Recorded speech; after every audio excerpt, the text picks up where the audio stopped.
भगवान श्रीकृष्ण देहत्याग करिया परे कौन है तांकर सुदर्शन चक्र कौन आज भी यही चक्र पृथ्वी में रही यही सुदर्शन चक्र संसार सबुठारु शक्तिशाली शस्त्र अटे। यही अस्त्र साधारण अस्त्र नुहे, या समस्ते चलाई पारे ना। यह भगवान विष्णु अस्त्र अटे, जहाँ को केवल भगवान विष्णु एवं तांकर अवतार ही चलाई पारे एवं तांकर आज्ञा द्वारा सुदर्शन चक्र कहा उपरे प्रयोग करा जाय थाए। यही सुदर्शन चक्र केवल इच्छा शक्ति द्वारा आज्ञा दि जाए। यही अस्त्र केतेबेले भूल करि न थाए, जेउ काम पाई ताकू पठा जाय थाए ताहार नाश न करिवा पर्यंत से पछकू फेरी न थाए।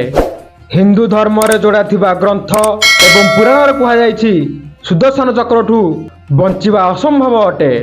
सेथिपई भगवान विष्णु एहाकू भाबी चिंती आगे देई थांती। भगवान विष्णु को अवतार भगवान श्रीकृष्ण एहाकू शेषरे धारण करथिले। एहा परे केउठी एहार देखा नाही। बंधुगण, सुदर्शन चक्र भगवान विष्णु को मझी आंगुली एवं तांकर अवतार भगवान श्रीकृष्ण को विषय आंगुली रे देखा जायथिला।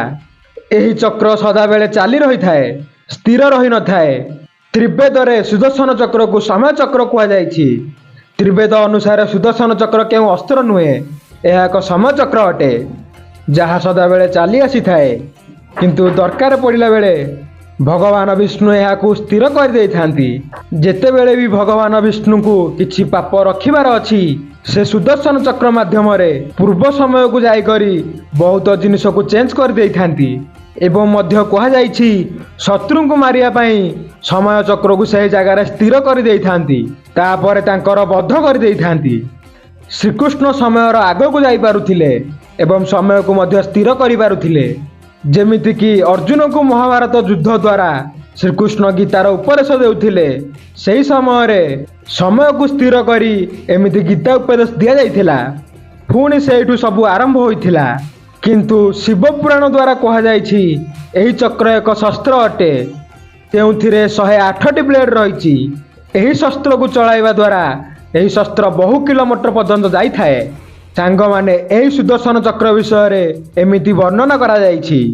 यह एक भौतिक शस्त्र थिला, जहाँ विज्ञान द्वारा शक्तिशाली बना जाइथिला। बंधुगण, जदि आमे शिव पुराण कथा माने तो एही शस्त्र भगवान विष्णु को नुहे, किंतु भगवान शिव विष्णु सुदर्शन चक्र को उपहार रूपे देइथिले। वाल्मीकि रामायण रे एहार उल्लेख मिलिछि। भगवान विष्णु विश्वकर्मा द्वारा बना जाइथिबा एही सुदर्शन चक्र किछि शास्त्र रे एहार लेखा अछि। सुदर्शन चक्र को गुरु बृहस्पति, ब्रह्मा, विष्णु, महेश्वर शक्ति द्वारा बना जाइछि। भगवान विष्णु को एहाकू उपहार रूपे दिया जाइथिला, जहार फल रे से सृष्टिर परिचालन रे बाधा देउथिबा व्यक्ति को बध करि परिबे। बंधुगण, किछि विचारधारा माना जाए तो एही सब कथा पूरा सत नुहे। काहेकि ना सुदर्शन चक्र को भगवान विष्णु को सबु कथार जोड़ा थिबार मिलिछि। तो यह केमिति संभव कि तांको ए शस्त्र आउ केही दैछंती? विष्णु सेथिपाई निजको चक्रधारी कहूथिले, काहेकि ना से निजको एक शक्तिशाली अस्त्र रे जोड़ी थिले। सांग माने एबे जाय सुदर्शन चक्रर उत्पत्ति को नै करी सबुठारु अधिक मना जाय भगवान शिवंक सह जोड़ा हेउछि। पुराण और गाथा अनुसार गोटे थर राक्षस माने देवता मानक जीवन एमिति कठिन कर देइथिले, सबु 2-3 दिन रे केउ ना केउ असुर आसी करी देवता मानक सह लड़ाई करुथिले। जेतेबेले देवता माने रागी गले एवं भगवान विष्णु को पाखकू सहायता पाई गले एवं तांकू विनती करिले, राक्षस मानकू हराई दियो, जहा फल रे ब्रह्मांड रे शांति स्थापित रहिबो। सेही समय रे देवता मानक कथा सुनी करी भगवान विष्णु राक्षस मानकू हराई पाई गले। सेतेबेले से असुरंग उपरे जहाँ भी अस्त्र प्रयोग कले तांकर उपरे किछि प्रभाव पड़ु नथिला। असुरंग पाखरे प्रथमरु शक्ति रहिथिला। सेतेबेले भगवान विष्णु कहिले एही काम पाई भगवान शिवंक सहायता नेबाकू पड़िबो।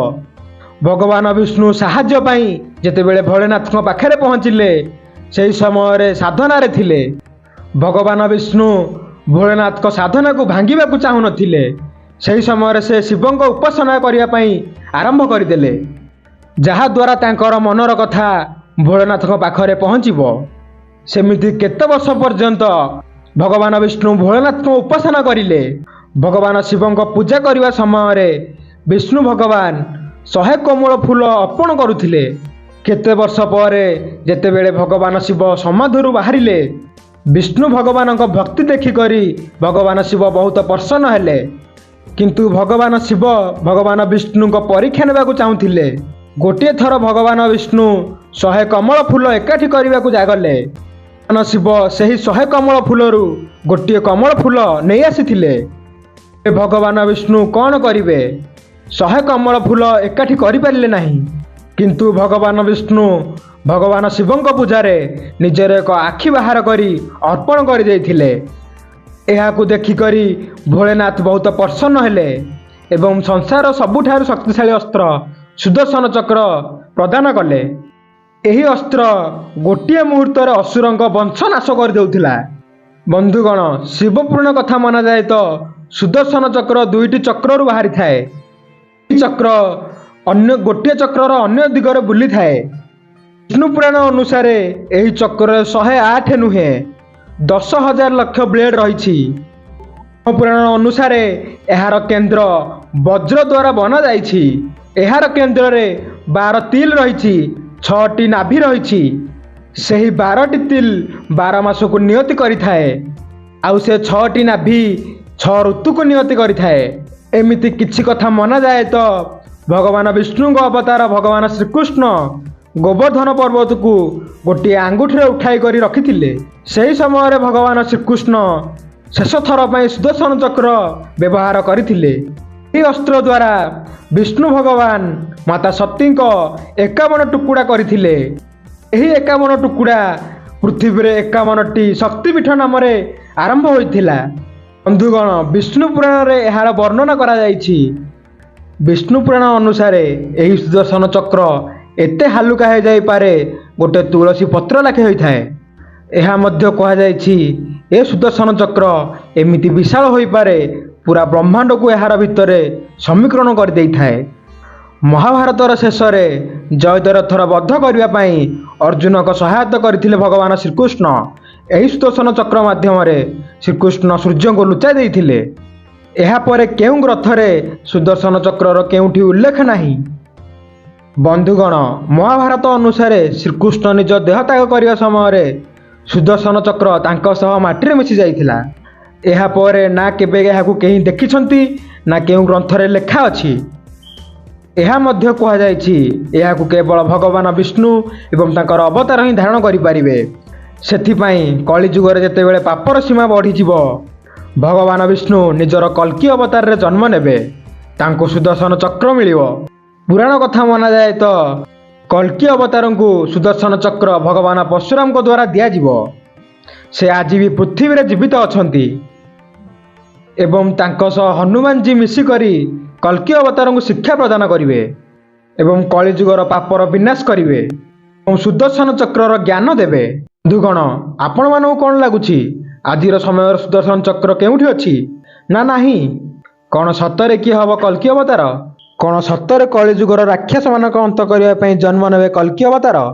एहा मध्य कहा जाइछि सुदर्शन चक्रर वर्णना पुराण रे रही अछि। किंतु एहाकू आज जाए केही भी देखि नाहंती। कौन यह आगू देखा जीवो?